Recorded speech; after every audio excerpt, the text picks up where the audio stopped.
मेदू वडे सगळ्यांचे फेवरेट आहेत, सगळ्यांनाच आवडतात. पण इतके कुरकुरीत मेदू वडे बाहेरून आणून खाण्यापेक्षा घरीच बनवायला मिळाले तर खूपच कमी साहित्यात आज आपण मेदू वडे घरच्या घरी खूपच कुरकुरीत बनवणार आहोत. त्यासोबत चटपटीत चटणी बनवणार आहोत. चला तर रेसिपीला सुरुवात करूयात. यासाठी इथे गॅसवर मी एक भांडं ठेवलंय. यामध्ये 2.5 वाटी पाणी घालायचं आहे. मापासाठी तुम्ही कोणतीही वाटी किंवा पेला घेऊ शकता. आता 1 चमचा जिरं घालायचं. आता यामध्येच थोडंसं आलं किसून घालायचं आहे. तुम्ही बारीक तुकडे सुद्धा करून घालू शकता. आलं घातल्यामुळे याला फ्लेवर खूप छान येतो. 1 चमचा मीठ घालायचं. पाणी छान चांगलं उकळून घ्यायचं आहे. तर हे बघा पाणी चांगलं आता उकळलंय. आता यामध्येच सारख्याच वाटीने 1.5 वाटी मी इथे तांदळाचं पीठ घेतलंय. तांदळाच्या पिठाचे तुम्ही मेदू वडे कधी बनवले नसतील तर नक्की बनवून बघा. आता लाटणं किंवा एखादा चमचा घ्यायचा आहे आणि अशा पद्धतीने व्यवस्थित हे पीठ या पाण्यातच मिक्स करायचं आहे. मी गॅसची फ्लेम बंद केलेली आहे. सगळं व्यवस्थित मिक्स करून हे पीठ लागलेलं चमच्याने काढून घ्यायचं आणि यावर झाकण ठेवून 10 मिनिटं असंच ठेवायचं आहे. झाकून ठेवल्यामुळे याची छान एक उकड तयार होते. आता हे पीठ 10 मिनिटांनंतर एका प्लेटमध्ये काढून घ्यायचं. पीठ खूपच गरम आहे तर सावकाश काढायचं आहे. गरम असताना याला अजिबात हात लावायचा नाही. पसरून घ्यायचं आणि 10 मिनिटं पुन्हा हे पीठ असंच ठेवून द्यायचं थोडंसं थंड होण्यासाठी. कारण गरम असताना आपण याला हात लावू शकत नाही आणि याचे वडे बनवू शकत नाही. तर 10 मिनिटं हे पीठ थंड होतंय. तोपर्यंत आपण मस्त चटपटीत चटणी बनवूया. तर चटणी बनवण्यासाठी इथे मिक्सरचं भांडं घेतलंय. 1/2 वाटी भाजलेले शेंगदाणे सालं काढून घेतली आहेत. 1 मोठा चमचा फुटाण्याची डाळ घेतली आहे. ही भाजलेली फुटाण्याची डाळ आहे. यानंतर यामध्ये 2 हिरव्या मिरच्या तोडून घेतल्यात. 4-5 लसणाच्या पाकळ्या, 1 इंच आल्याचा तुकडा घालायचा आहे. तिखट तुम्ही तुमच्या हिशेबाप्रमाणे यामध्ये घालू शकता. थोडीशी कढीपत्त्याची पानं घालायची. कढीपत्ता असा खाल्ला जात नाही तर चटणीमध्ये नक्की ट्राय करा. मूठभर कोथिंबीर घालायची. थोडीशी पुदिन्याची पानं घालायची. पुदिनामुळे चटणीला चांगला एक फ्लेवर येतो.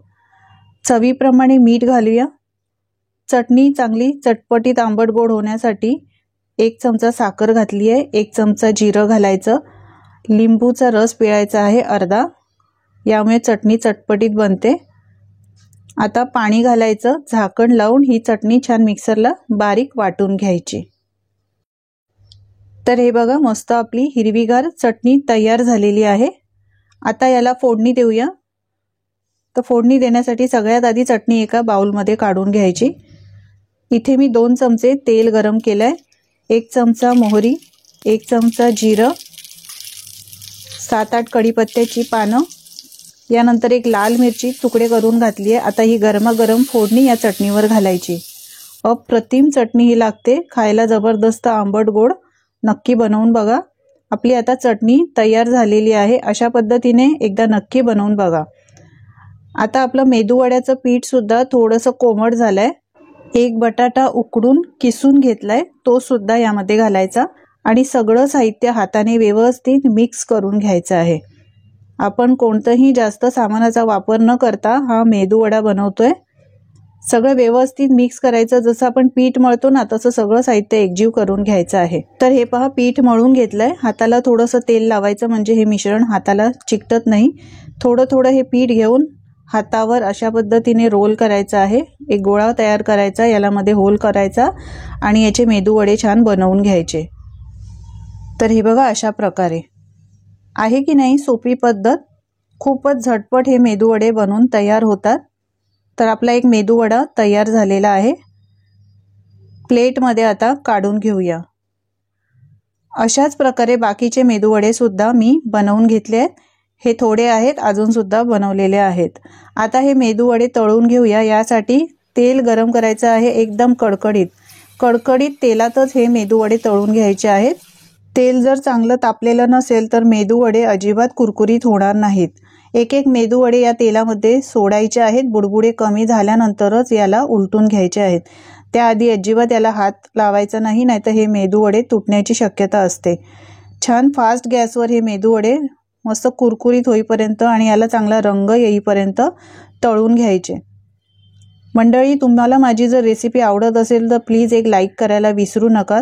आणि तुम्ही कोणत्या देशातून कोणत्या शहरातून माझी ही रेसिपी पाहताय हे सुद्धा कमेंट करून सांगायला विसरू नका। तर हे पहा मस्त याला कलर आलाय, काढून घेऊया।